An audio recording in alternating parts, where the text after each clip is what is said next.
किस प्रकार से प्रशासनिक तंत्र के माध्यम से भ्रष्टाचार को परिभाषित करेगा, उसका ब्यौरा मिला अरविंद केजरीवाल और उनके कृत्यों के माध्यम से। मीडिया की एजेंसीज और जो वर्तमान में ऑनलाइन दस्तावेज मौजूद हैं, ये सभी दस्तावेज और मीडिया चैनल्स पर प्रसारित कुछ तथ्य दिल दहला देने वाले हैं। आज कोर्ट में जब ये तथ्य प्रस्तुत किया गया कि अरविंद केजरीवाल द्वारा चिन्हित विजय नायर के सौजन्य से कुछ विशिष्ट शराब कंपनियों ने बैठकर शराब की पॉलिसी बनाई, तो अरविंद केजरीवाल जी के किसी भी वकील ने इस तथ्य का खंडन नहीं किया। आज कोर्ट में कुछ बैंक ट्रांजैक्शंस का विशेष उल्लेख हुआ। एक बैंक ट्रांजैक्शन ऐसा जिसके अंतर्गत समीर महेंद्रू 1 करोड़ की राशि मेसर्स राधा इंडस्ट्रीज में ट्रांसफर करते हैं। दूसरा, कोर्ट में जो मीडिया की एजेंसीज के माध्यम से दस्तावेजों में ध्यान में आता है, विजय नायर को समीर महेंद्रू 2 से 4 करोड़ रुपया देते हैं। इसका भी अरविंद केजरीवाल ने खंडन नहीं किया, ना ही अपने आप को इससे दरकिनार किया। आज कोर्ट में सीबीआई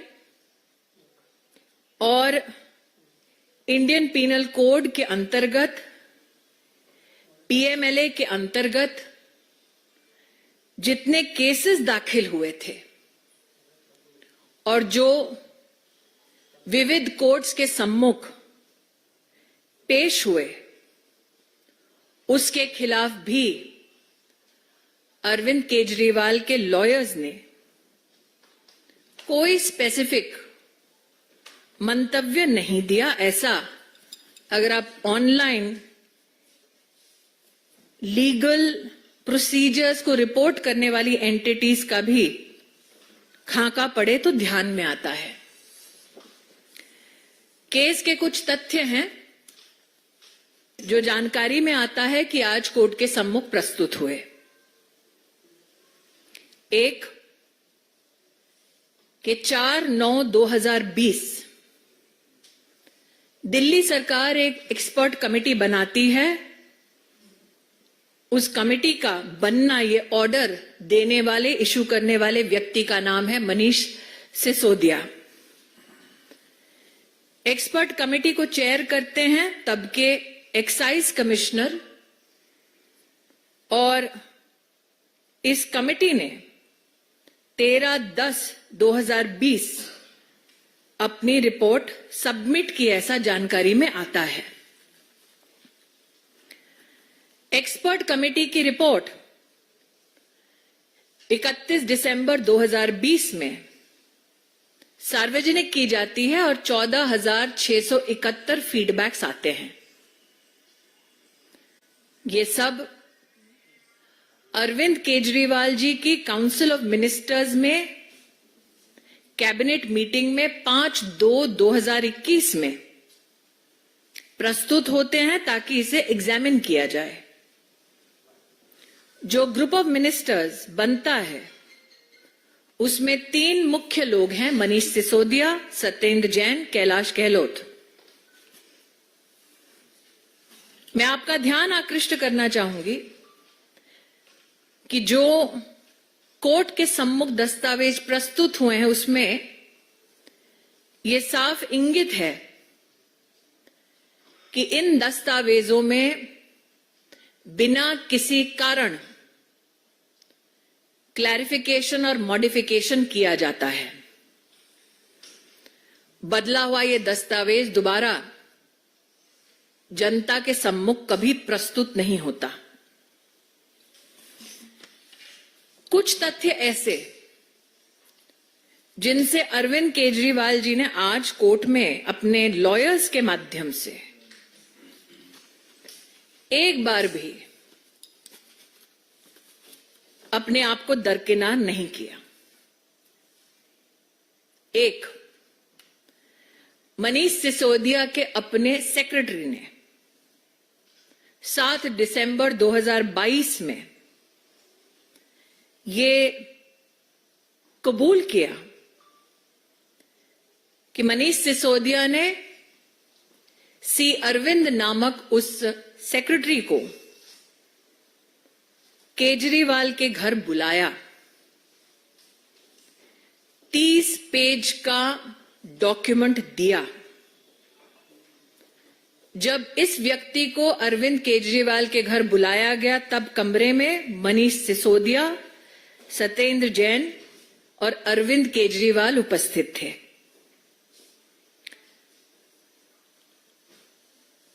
यह कहा गया है कि सी अरविंद मनीष सिसोदिया के सेक्रेटरी ने यह कबूल किया है कि मनीष सिसोदिया ने उनको इन सबकी उपस्थिति में कहा कि जो दस्तावेज थमाया जा रहा है वही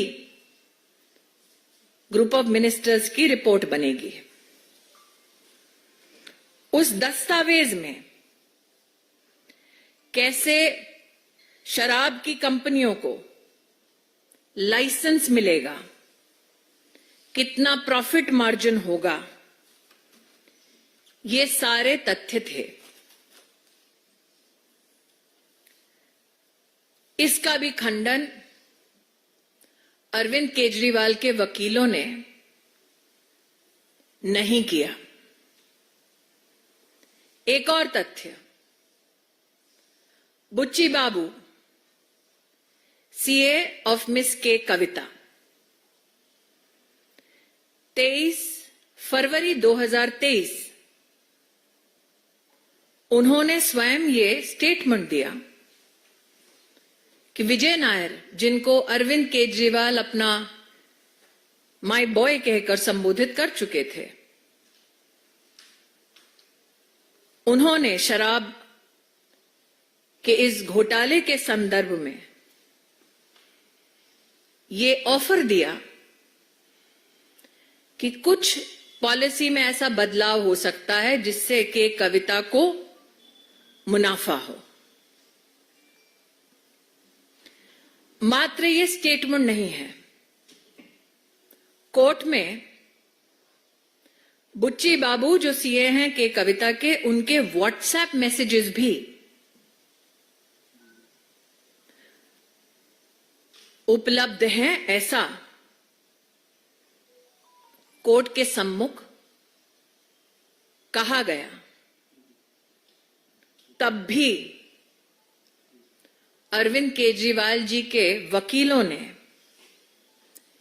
इस स्टेटमेंट का और स्टेटमेंट से संबद्ध व्हाट्सएप मैसेजेस का खंडन नहीं किया।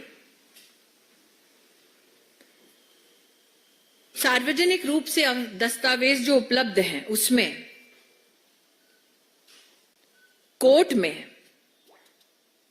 जांच एजेंसी ने कहा कि अरविंद केजरीवाल ने घूस मांगी साउथ ग्रुप से। उसके संदर्भ में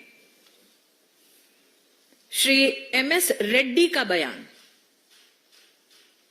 पिछले साल का 6/7/2023 और 17/7/2023 स्पष्ट रूप से लिखा था कि अरविंद केजरीवाल ने सेक्रेटेरिएट के अपने ऑफिस में 16 दिसंबर 2021 शाम 4:30 बजे मिलने का समय दिया। मिलने का कारण जो दस्तावेजों में उपलब्ध है, अरविंद केजरीवाल का statement as per MS Reddy कि हम दिल्ली में सबको बिजनेस करने के लिए बुला रहे हैं। Kavitha, daughter of chief minister Telangana K Chandrasekhar Rao ने हमें अप्रोच किया है और अरविंद केजरीवाल की पार्टी आम आदमी पार्टी को 100 करोड़ रुपए देने का विषय रखा है। तत्पश्चात एमएस रेड्डी ने कहा कि 19 मार्च 2021 को कविता उनसे मिली और कविता ने उनसे कहा कि वो 50 करोड़ का अरेंजमेंट करें। इस व्यक्ति ने अपने बेटे से कहा कि आगे की कार्रवाई कविता के साथ करें और उस बेटे ने उनसे बतलाया कि 30 करोड़ इस शराब घोटाले के लिए देना सुनिश्चित हुआ है। दस्तावेज में यह भी कहा गया कि 25 करोड़ के कविता के 2 व्यक्ति नेमली बुच्ची बाबू और अभिषेक बोनपल्ली इनको दिया गया। इसका भी खंडन आज कोर्ट में जो सार्वजनिक दस्तावेज उपलब्ध हैं उसका खंडन अरविंद केजरीवाल की लीगल टीम ने नहीं किया। दस्तावेजों की झड़ी में आज अगर आप इन दस्तावेजों को पढ़ेंगे तो जो सुबह से मैं आम आदमी पार्टी के प्रवक्ताओं का और विशेषज्ञों का वक्तव्य सुन रही हूं, they were asking where is the money?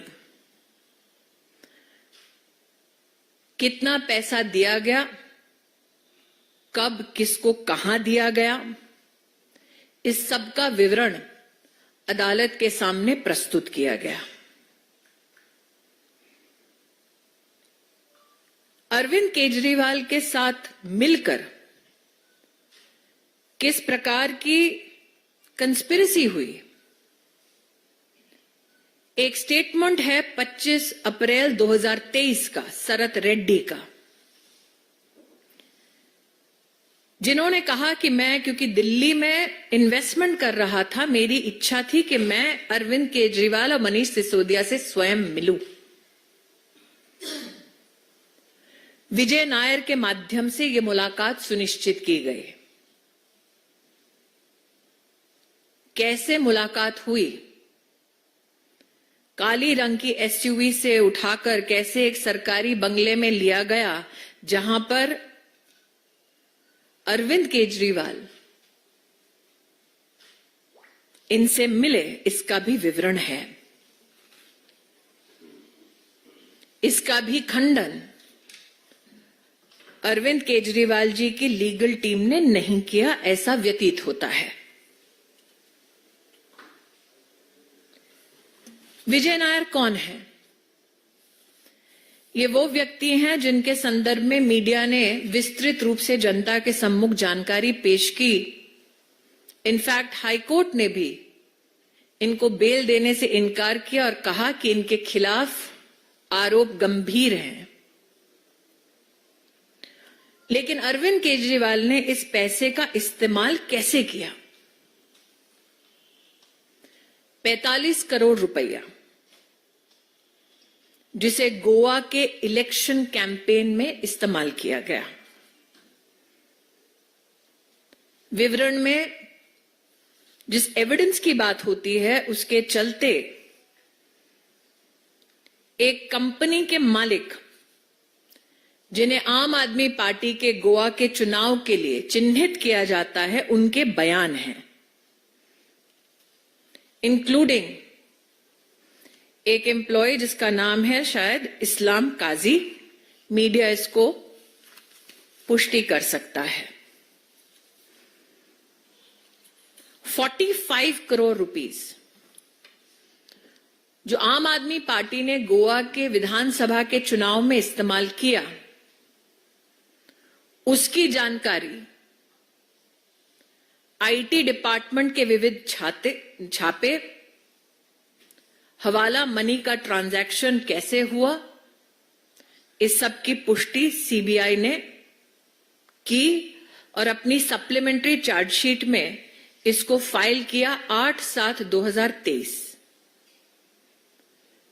इन सभी दस्तावेजों के साथ कॉल रिकॉर्ड्स भी कंफर्म करते हैं। इसका भी खंडन अरविंद केजरीवाल जी के वकीलों ने नहीं किया। जो रिकॉर्ड्स पाए गए, ये बताया जाता है कि अगस्त 2021 से लेकर जनवरी 2022 तक 18 मौकों पर 17 करोड़ से ज्यादा पैसा और 16 मौकों पर जून 21 से दिसंबर 21 के बीच 27 करोड़ रुपया का आदान प्रदान हुआ, ताकि आम आदमी पार्टी भ्रष्टाचार के अपने इस पैसे से गोवा के विधानसभा में अपनी राजनीतिक पहचान बना सके। ये पब्लिक नॉलेज है। इन दस्तावेजों के माध्यम से 4 रूट से गोवा पैसा भेजा गया। एक बार 12 करोड़, एक बार 7.1 करोड़, एक बार 16 करोड़, एक बार 7.2 करोड़, एक बार 2 करोड़। पैसा 4 रूट से ट्रांसफर हुआ, इसका खंडन अरविंद केजरीवाल के वकीलों ने नहीं किया। गोवा में 18 बार 17 करोड़, 16 बार 27 करोड़ का ये ट्रांजैक्शन हुआ, इसका खंडन अरविंद केजरीवाल जी के टीम ने नहीं किया। एडवर्टाइजिंग एजेंसी से लेकर, सर्वे करने वालों से लेकर, असेंबली सीट के मैनेजर्स से लेकर ये पैसा कैसे बांटा गया, इस सब का विवरण आज कोर्ट के सामने प्रस्तुत हुआ।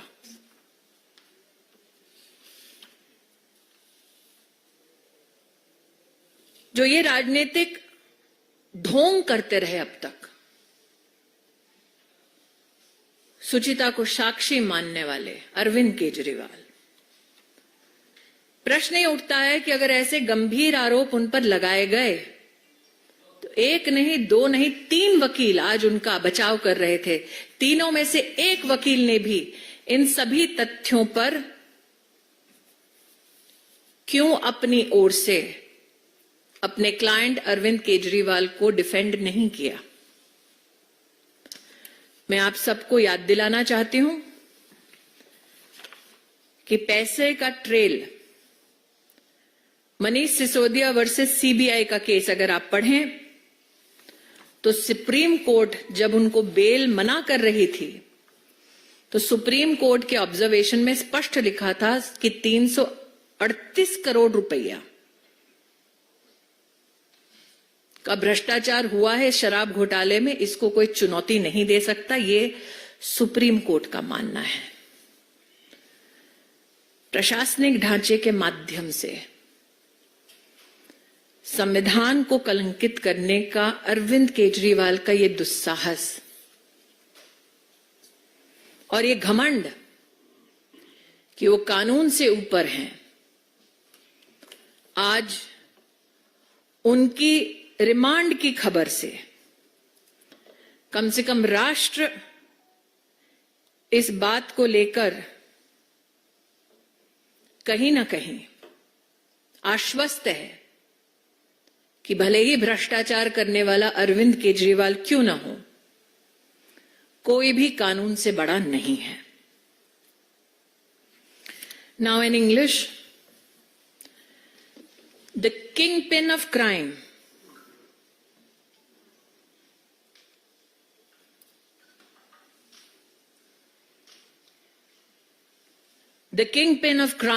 Arvind Kejriwal, is now sought to be finally brought to justice. Looking at reportage by all media agencies and details available online, including reportage by those digital entities that report court proceedings. This, as a Karyakarta of the Bharatiya Janata Party, are my observations. That before the court today, the investigation agency has unequivocally said that liquor companies were instrumental in framing and implementation of the excise policy, namely the Delhi excise policy for the year 21-22, famously called the liquor policy in Delhi. What is shocking yet is not only that this is an abject pronouncement of the evidence found, but it is also finding an illustration of financial transaction of various kinds. Today, as is now public knowledge, produced before the court was evidence which highlights how Shri Sameer Mahendru transferred 1 crore rupees to Messrs. Radha Industries, managed by Shri Dinesh Arora, ultimately to benefit in terms of onward transmission to Shri Vijay Nair. And that Vijay Nair, who Arvind Kejriwal once famously said is his boy, received 2 to 4 crore rupees from Sameer Mahendru. This fact was not refuted by Arvind Kejriwal's lawyers today in court. All the supplementary and main prosecution complaints which have been filed and on which the Honorable Court has also issued processes, none of those cases and their mention has been challenged by Arvind Kejriwal in court today. To just give a short background to the scam, on 4/9/2020, Manish Sisodia issues an order for the constitution of an expert committee which has to suggest measures with regards to the excise policy. That this expert committee places its report in the public domain on the 31st of December 2020 and receives over 14,671 feedbacks from the general public is also mentioned. There is a mention of the constitution of a group of ministers, but also uniquely there are mentions about how clarifications and modifications were made to the report without any justification. And on these modified documents, no public comments were sought.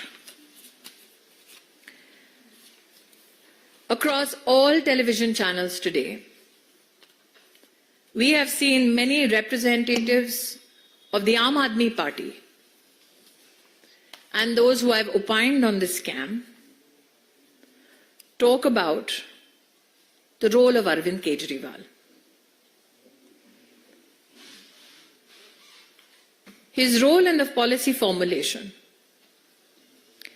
There is a statement by the Secretary of Manish Sisodia, of course, freely hired by Manish Sisodia, C. Arvind, which is dated 7th of December 2022, where Mr. Arvind says that in March 21, Manish Sisodia called him to the residence of Chief Minister Arvind Kejriwal, gave him 30 pages worth of a document, which was a draft report, that at this said venue, at this said time, Satyendra Jain, Manish Sisodia and Arvind Kejriwal were present.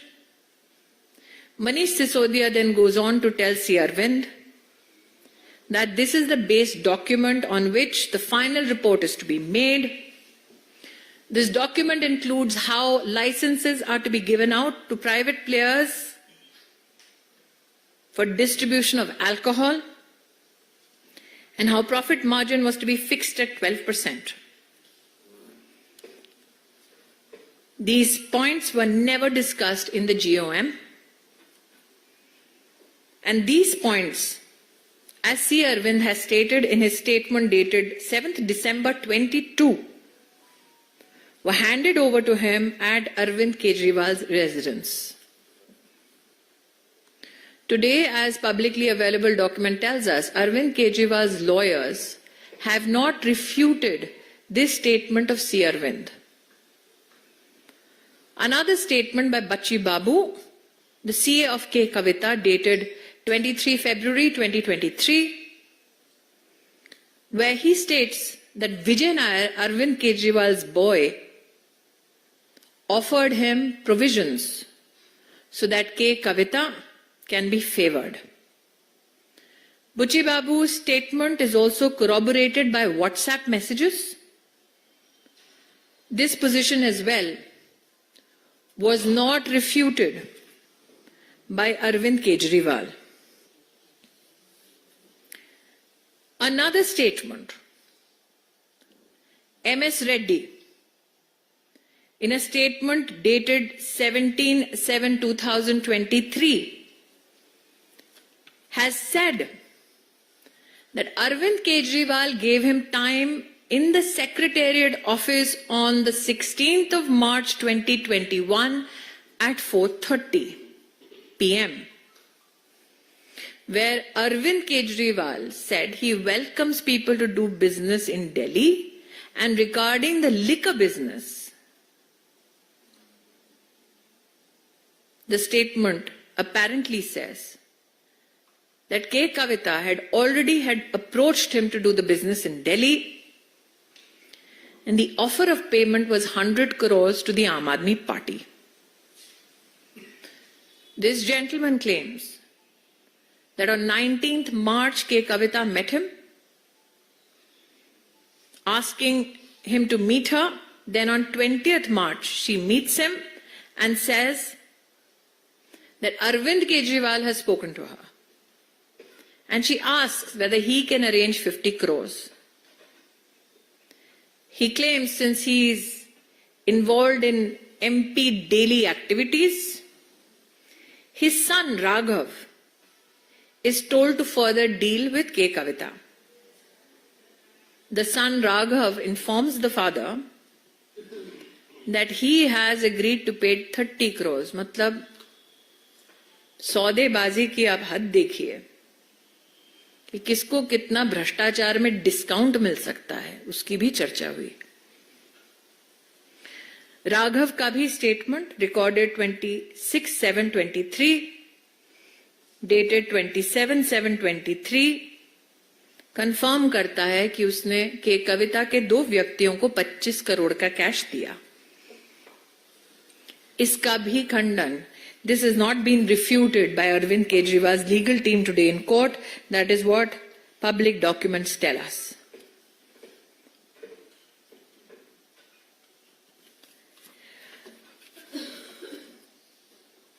Today in court, another statement that is revealing.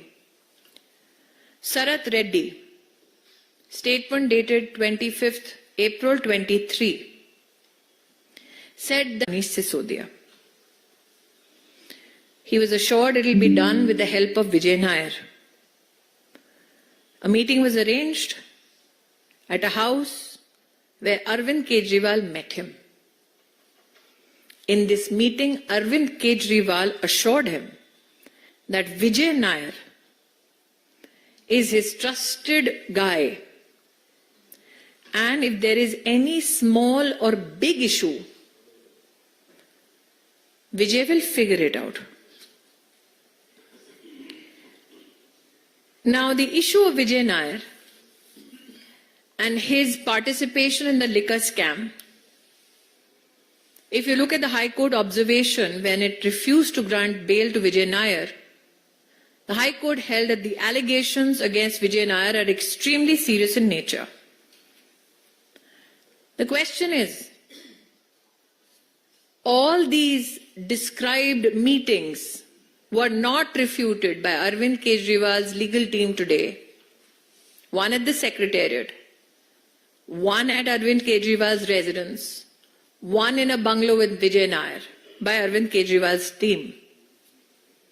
Now, the role and utilization and the proceeds of crime.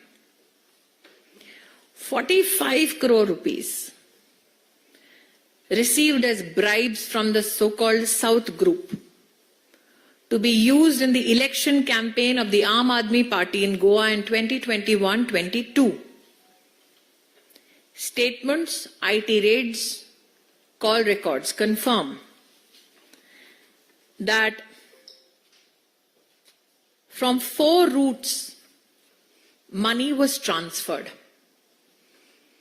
Once 12 crores, then 7.1 crores, then 16 crores, then 7.5 crores again, then 2 crores. Records also apparently state that on 18 occasions between August 21 and January 22, 17 crore 38 lakhs rupees was collected, and between June 21 and December 21, on 16 occasions, a total of 27 crore rupees was collected. How was it distributed? It was distributed through ad agencies for campaign to area managers, to assembly managers and survey managers. Arvind Kejriwal came with a promise of change. Arvind Kejriwal came with a promise of transparency. What he sought to do was use the instrument of state to defraud the public exchequer. Today he stands before the law to be adjudged and prosecuted and then made to pay for his crimes. The kingpin of crime finally being brought to justice. And for those who said that nothing was found, apart from the descriptions that I've just given, which is a part of the money trails that has been described and not refuted by Arvind Kejriwal, I would like to redirect your attention to Manish Sisodia versus CBI case in the Supreme Court, when the observations of the court with regards to the liquor scam is thus that the amount of 338 crores cannot be disputed or challenged. And I here quote verbatim what the Honorable Supreme Court has said, that the new excise policy was meant to give windfall gains to select few wholesale distributors who in turn had agreed to give kickbacks and bribes. This is the true face of the kingpin of crime, Arvind Kejriwal. I'll open now the floor open for questions, please. I'll request Sanjay ji, आप थोड़ा फिर समन्वय कर लें. Devendra, India TV.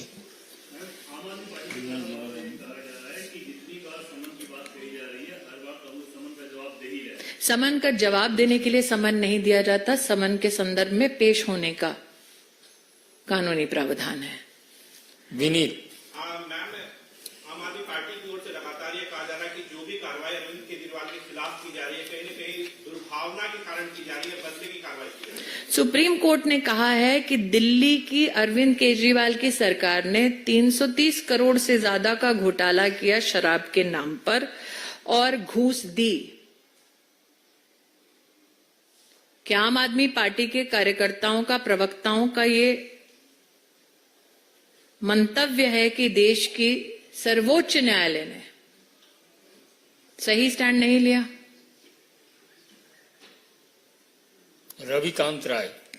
सभी दो सवाल हैं। पहला तो अरविंद केजरीवाल ने अभी कहा है कि वो मुख्यमंत्री पद से इस्तीफा नहीं देंगे। दूसरा सवाल कि पंजाब के मुख्यमंत्री भगवंत मान आए थे अरविंद केजरीवाल के समर्थन में और उन्होंने कहा कि अभी जो हालात हैं वो इमरजेंसी जैसे हैं।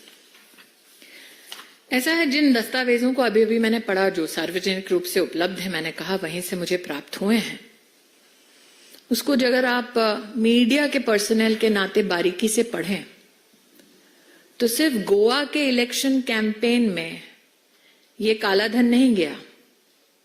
इन दस्तावेजों में पंजाब के आम आदमी पार्टी के चुनाव का भी उल्लेख है।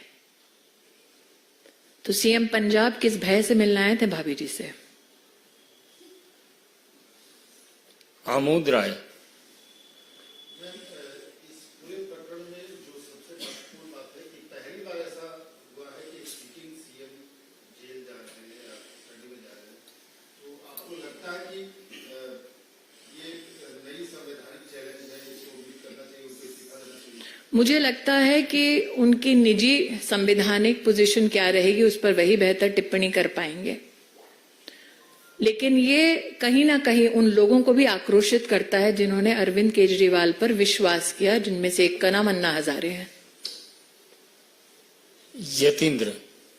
अभी आतिशी ने एक पीसी किया, उसने कहा कि ये पी शरत रहती थी, जब उनसे पूछताछ की गई तो उन्होंने कहा कि कोई उन्होंने कैसा नहीं किया, लेकिन ऐसा है, मैंने कर लिया गया और फिर इलेक्टोरल बॉन्ड उन्होंने कर लिए तो उसे कहलवा दिया और जमानत हुई। मैं पुनः कह रही हूं कि मैंने जितनी तथ्य को अभी पढ़ा है, बैंक के ट्रांजैक्शंस हैं, में चाहे कुछ भी कहे, कोर्ट में क्यों नहीं कहा? पायल। At one point in time, the Aam Aadmi Party and the Congress were at loggerheads, but the first person to actually call up Kejriwal's family and reach his residence today was Rahul Gandhi and KCS Gopal. Are you really surprised? No. Now, this speak in folk tongues is known, especially the Gandhi family. On the 2nd of July 2023, Rahul Gandhi made a mention in his Telangana rally to the liquor scam in Delhi, which is known to all agencies. So which Rahul Gandhi is correct? The one who's calling Kejriwal's family or the one who spoke in Telangana on the 2nd of July 2023? And which Congress party is correct? The one that gave a letter to the Commissioner of Police on 3/6/2022 or the ones that are trying to defend him today? Which Congress is correct? The one who in the roop of Ajay Makhanji actually accused Arvind Kejriwal of taking black money in the Goa Assembly elections to defeat the Congress party. Arun. Ma'am तो हिंदी में बोल दीजिए, राहुल गांधी का जो आरोप था, राहुल गांधी कितनी विविध प्रकार की एक ही विषय पर पासा पलटते हुए टिप्पणी कर सकते हैं, उसका एक प्रमाण देना चाहूंगी। 2 जुलाई 2023 में तेलंगाना में राहुल गांधी ने उल्लेख किया कि केसीआर भी करप्ट है, शराब का भी घोटाला हुआ है और सभी एजेंसीज को पता है। तो कौन सा राहुल गांधी सच बोल रहा था, तेलंगाना वाला कि आज दिल्ली में जो फोन कर रहा है वो वाला? कांग्रेस पार्टी का कौन सा चेहरा सही चेहरा है? वो जिसने 3/6/2022 में दिल्ली में पुलिस को लिखित में शराब घोटाले के बारे में अपनी कंप्लेंट दी। क्या वो कांग्रेस सही है? आज वाली कांग्रेस सही है? कौन सी कांग्रेस का नेतृत्व आज दिल्ली में सही है? वो अजय माकन जी, जिन्होंने सार्वजनिक प्रेस करके कहा कि अरविंद केजरीवाल की पार्टी ने गोवा के चुनाव में कांग्रेस पार्टी को हराने के लिए भ्रष्टाचार का पैसा इस्तेमाल किया। कांग्रेस के वो प्रवक्ता जो कहते हैं कि शराब का घोटाला हुआ, तो सच कौन बोल रहा था? राहुल तेलंगाना में, राहुल दिल्ली में? प्रवक्ता तब या प्रवक्ता अब? Arun. Today, a delegation of opposition parties met the election commission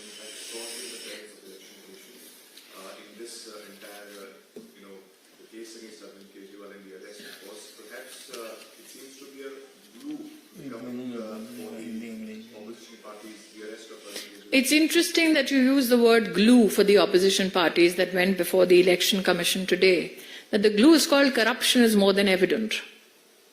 But what is also interesting, and I'm not a student of law, is that an officer of the court who had just presented himself before the court goes to the Election Commission to bring the court under pressure. So corruption is the glue that brings them together. What is fascinating is all the details that I've given you are partners of the India Alliance who are transacting between the South and Delhi government. So no wonder everybody ran. Because when the dominoes falls, who knows where it lands? But again, it is for legal luminaries to opine on why an officer of the court, after presenting himself on behalf of a client before the court, then goes to the Election Commission to suppress the majesty of the court. देखिए, चुनाव आयोग में जाकर एक ऐसा व्यक्ति बोल रहा है जो चुनाव आयोग में प्रस्तुत होने से ठीक पहले कोर्ट में प्रस्तुत था। कोर्ट में वकील के रूप में अपने आप को प्रस्तुत करने के बाद जो मैंने मीडिया में देखा है जजमेंट रिजर्व था, उस अवधि में वो व्यक्ति जाता है और इलेक्शन कमीशन पर जाकर दबाव बनाने का प्रयास करता है ताकि कोर्ट उसके दबाव में शायद कुछ बोल दे या शायद कुछ कर दे। तो जो देश की कानून व्यवस्था से संबंधित विशिष्ट लोग हैं, ऐसे वकील साहब के बारे में उनकी क्या टिप्पणी है वो तो मैं खुद रुचि रखूंगी सुनने के लिए। लेकिन ये गठबंधन चोरों का है, ये हम पहले भी कहते थे प्रवक्ताओं के नाते, आज उन्होंने प्रूव कर दिया। किसके लिए गए? उसके लिए जो शराब के घोटाले का सरगना है, जिसके खिलाफ बैंक का transaction, call record detail, policy instrument और कई लोगों का एविडेंस बयान है। तो जुडिशरी को सप्रेस करने का ये उनका प्रयास निंदनीय है। यतीन्द्र हो गया। विशाल पांडे, रिपब्लिक।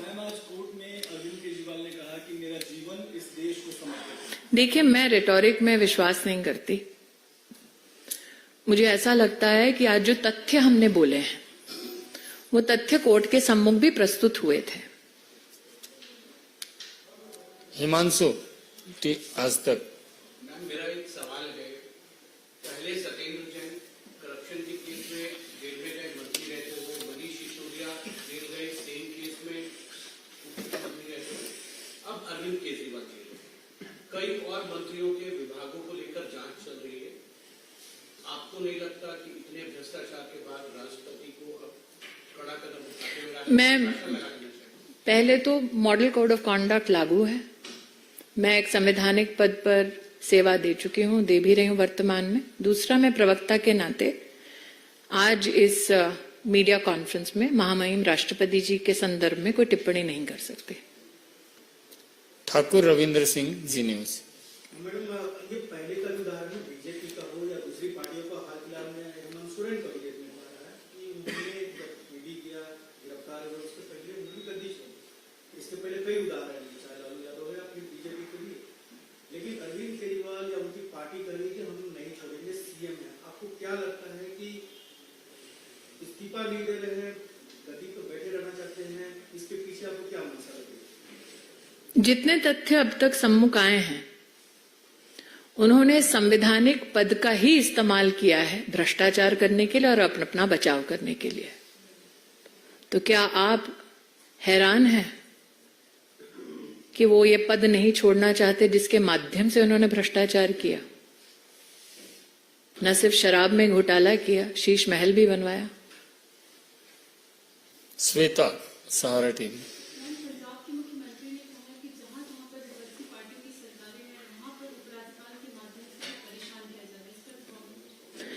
मैं पुनः कहती हूं, अभी जो मैंने दस्तावेज पढ़े जो कोर्ट में पब्लिकली अब अवेलेबल शायद हुए हैं, क्योंकि मैंने तो मीडिया के माध्यम से पढ़े, उसमें सिर्फ गोवा के इलेक्शन कैंपेन को ब्लैक मनी से फाइनेंस करने का उल्लेख नहीं है, पंजाब का भी है। तो क्या इस पर पंजाब के आम आदमी पार्टी के मुख्यमंत्री जी कोई स्पष्टीकरण देना चाहेंगे? मित्रों, सभी प्रश्नों का लगभग हमने उत्तर दिया है। I'm really grateful for your patience, ladies and gentlemen.